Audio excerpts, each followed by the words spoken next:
what he'd done, but I had left the room and started ignoring him at that point. He left with his mom and brother and is staying there from what I know.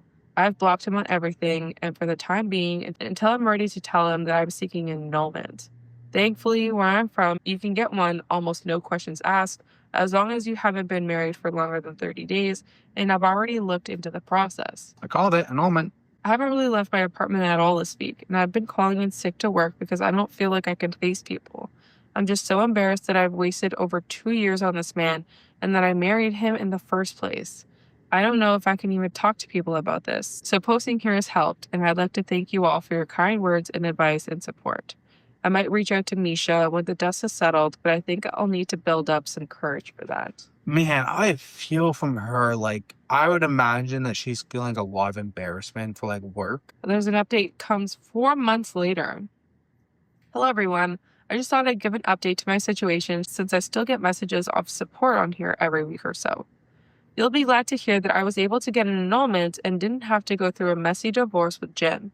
I struck an agreement with him that I wouldn't tell a soul about his cheating or what happened with Misha and would leave him alone forever if he agreed to the annulment and got it over quickly.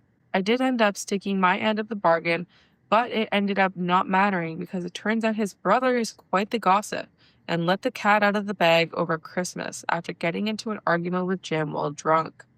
A lot of Jim's family were pissed and asked for the money they contributed to his half of the wedding fund back, and some of our mutual friends have cut contact with him. A couple of our friends plastered everything on Facebook and humiliated him.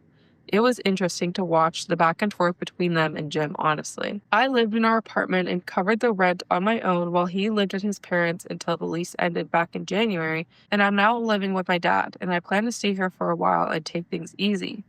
In January, I also tried reaching out to Misha via text, asking if she'd like to meet up for coffee to talk about anything.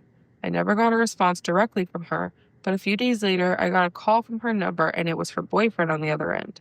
He said they were both sorry for what happened to me and that they hope I'm doing well, but that Misha thought it was best to cease any contact as this whole ordeal has made her anxiety and mental health problems spiral and has landed her back in therapy. I did ask why she never told me that Jim had messaged her that day after the wedding, and her boyfriend confessed that he advised her not to get involved, and his direct words were, "I'm sorry to sound rude, but it's not her circus." I'm a little disappointed that she doesn't want to talk to me, but I get where she's coming from, and I can't force her to do anything. To be honest, I think she's been looking for a way to divorce herself from our hometown and the people she and Jim knew back in high school for a while now. As for me, I'm also in therapy as I want to sort through my feelings and get back to feeling good about